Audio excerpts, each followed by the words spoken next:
बिस्मिल्लाहिर्रहमानिर्रहीम। अस्सलाम वालेकुम। मैं हूँ आपकी ट्यूटर सना इम्तियाज़ और आपको इसे अकेडमी में वेलकम करती हूँ एक नई वीडियो और एक नए टॉपिक के साथ। आज जिस टॉपिक के बारे में हम स्टडी करने वाले हैं वो क्लास 9 की केमिस्ट्री के एलिमेंट्स से मुतल्लिक होगी। In the previous lecture we have discussed about the substance and mixture and their types.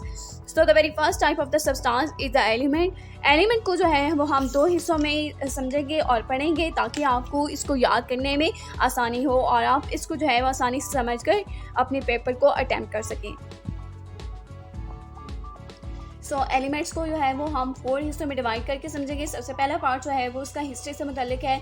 Early ages में ये कंसिडर किया जाता था कि एलिमेंट्स जो है वो तकरीबन 9 ही हैं, जिनमें copper, gold, silver, tin, mercury, lead, iron, carbon और सल्फर ये वो एलिमेंट्स है जो कि कंसिडर किए जाते थे कि ये नहीं कि एग्जिस्टेंस है, इनके अलावा कोई एलिमेंट जो है वो ज़मीन के ऊपर या अर्थ क्रस्ट के ऊपर कोई भी एलिमेंट मौजूद नहीं है। फिर ये कंसिडर किया जाता था उस वक्त के केमिस्ट्री ख्याल करते थे कि जो एलिमेंट्स हैं वो ऐसे सब्सटेंसेस हैं कि उनको जो है वो हम सिंपल सब्सटेंसेस में ब्रेक डाउन नहीं कर सकते। एक ख़ास किस्म का उसके लिए केमिकल प्रोसेस चाहिए होता है। एक आम जो केमिकल प्रोसेस है उसके थ्रू हम जो है वो एलिमेंट्स की ब्रेक डाउन नहीं करवा सकते उसको सिंपल सब्सटेंसेस में कन्वर्ट करने के लिए।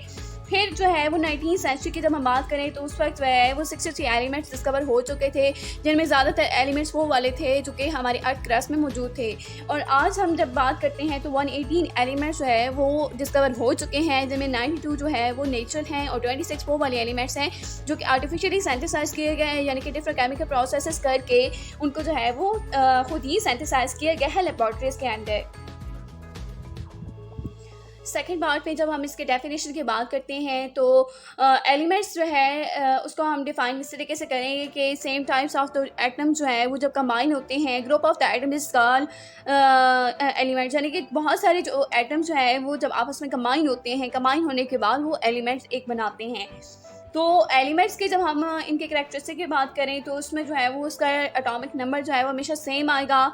साथ में हमारे पास वो डिकम्पोज नहीं होते सिंपल सब्सटेंसेस में by the ordinary chemical processes, जहाँ केमिकल जो सिंपल केमिकल रिएक्शंस होते हैं उनके थ्रू हम इसको जो है वो चेंज नहीं कर सकते, इसकी कंपोजिशन को, इसकी शेप को चेंज नहीं कर सकते। अगर हमने इसको डिकम्पोज करवाना है एलिमेंट्स को तो उसके लिए हमें हाई लेवल पे जो है वो केमिकल रिएक्शंस करवाने पड़ते हैं, केमिकल प्रोसेसेस करवाने पड़ते हैं, जिसके बाद जाके जो है वो एलिमेंट्स की ब्रेक डाउन करवाई जा सकती है। अदरवाइज एलिमेंट्स की ब्रेक डाउन करवाना into the simple substances by the ordinary chemical processes can not be possible at that time. यानी कि जो है ना हम कह सकते हैं कि जितने भी एलिमेंट्स होते हैं उनको डिकम्पोज करवाने के लिए हमें ज़्यादा मेहनत करनी पड़ती है।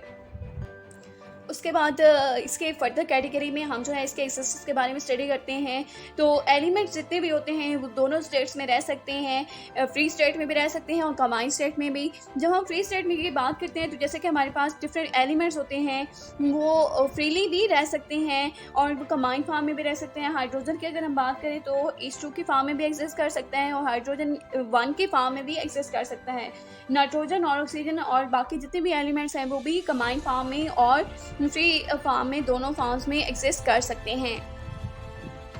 अगर हम इन्हीं एलिमेंट्स को जिनको हम फ्री या कंबाइंड स्टेट में पढ़ रहे हैं तो उनके अक्रस की बात करें तो वो 3 जगहों पे हमारे पास मौजूद हो सकते हैं। सबसे पहले हम अर्थ क्रस्ट की बात करते हैं तो अर्थ क्रस्ट में जो है वो ऑक्सीजन, सिलिकॉन और एल्यूमिनियम पाए जाते हैं, जिनकी डिफरेंट कॉन्सेंट्रेशन जो है वो डिफरेंट जगहों पे होती है। अर्थ क्रस्ट की अगर हम ऑक्सीजन की बात करें तो उसमें 47 जो है वो परसेंट मौजूद होती है। सिलिकॉन की बात करें तो 28% होती है। एल्यूमिनियम की बात करें तो वो 27.8% होती है, यानी कि उसमें जो है ऑक्सीजन का रेट जो है वो ज़्यादा होता है। ऑन द अर्थ क्रस्ट की बात हम करें तो अर्थ क्रस्ट बेसिकली सॉइल से रिलेटेड होगा। तो सॉइल के अंदर या फिर अर्थ क्रस्ट के यानी कि ऊपर जो पार्ट है अर्थ का, ज़मीन का ऊपर वाला हिस्सा जो है उसमें ऑक्सीजन सबसे ज़्यादा मौजूद होगी। जब हम ओशन की बात करें तो ओशन में भी इसी तरीके से है कि 86% जो है वो ऑक्सीजन मौजूद होती है, हाइड्रोजन जो है वो 11% है, क्लोरीन 1.8% होती है।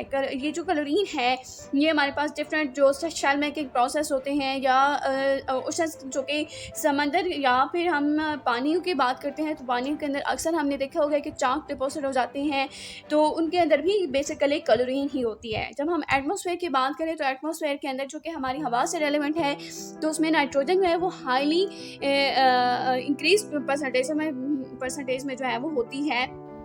अबाउट 78% जो है वो नाइट्रोजन मौजूद होती है, जो कि हम इसको जो है वो डायरेक्टली यूज़ नहीं कर सकते, ना हम इसको डायरेक्टली यूज़ कर सकते हैं, ना प्लांट्स इसको डायरेक्टली यूज़ कर सकते हैं। तो उसको यूज़ करने के लिए प्लांट्स भी नाइट्रेट्स और अमोनिया के फॉर्म में इसको लेते हैं। अगर हम बात करें ऑक्सीजन की, तो वो 21% मौजूद होती है, और आर्गॉन जो है वो 0.2% इसकी कॉन्सेंट्रेशन में मौजूद है। मज़ीद आगे चलें तो इसके हम स्टेट्स को डिस्क्राइब करेंगे। तो स्टेट्स जो हैं उसकी 3 होती हैं, solid, liquid and the gas.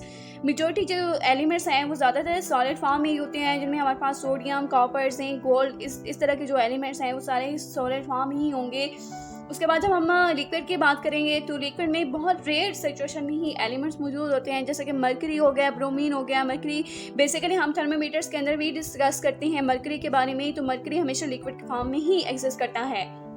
जब हम गैसेस की बात करें, तो उसमें हमारे पास नाइट्रोजन, उसमें भी फ्यू एलिमेंट्स आते हैं, जैसे कि नाइट्रोजन, ऑक्सीजन, क्लोरीन, हाइड्रोजन, ये तमाम सब गैसेस की फॉर्म में एग्जिस्ट करते हैं।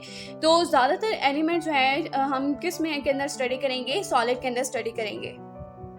On the basis of the properties, matters को जो है वो हम 3 और स्टेट्स में डिवाइड करते हैं, जिनमें मैटर्स हो गए, नॉन मैटर्स और मेटलॉइड्स।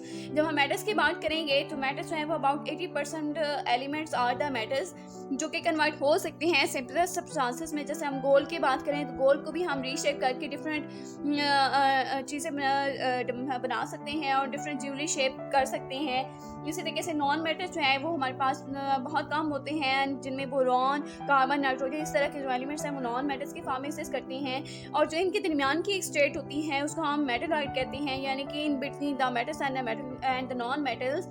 तो आज हमने एलिमेंट्स के पार्ट 1 में हमने इसको जो है वो 4 हिस्सों में डिवाइड करा, जिनमें सबसे पहले हमने हिस्ट्री को डिस्कस किया, फिर डेफिनेशंस उसकी डिस्कस की, एग्जिस्टेंस और स्टेट्स को डिस्कस करा। तो अभी चलते हैं इसके सेल्फ असेसमेंट की तरफ। तो सेल्फ असेसमेंट का बेसिकली मकसद यही होगा कि आप जो भी टॉपिक उसको याद करें, और याद करने के बाद मैं आपको इधर टेस्ट आपका बना के दे दूँगी, और आप उसको घर से जो है वो करके अटैम्प्ट करके और फिर मुझे सेंड कर सकते हैं। तो सबसे पहला क्वेश्चन है define the elements. Second question है how much oxygen is present in the earth crust, ocean and atmosphere. और थर्ड क्वेश्चन है write the few examples of the elements which exist as the solid state. ये 3 question हैं। इसके अंदर short question मैंने आपको जो है वो बना के दिए हैं टेस्ट के लिए, आप इसको अटेम्प्ट करें। अगर आपको टॉपिक के अंदर कुछ भी समझ नहीं आती, आप मुझे कमेंट सेक्शन में ज़रूर लिखिएगा। थैंक्स एंड अल्लाह हाफिज़।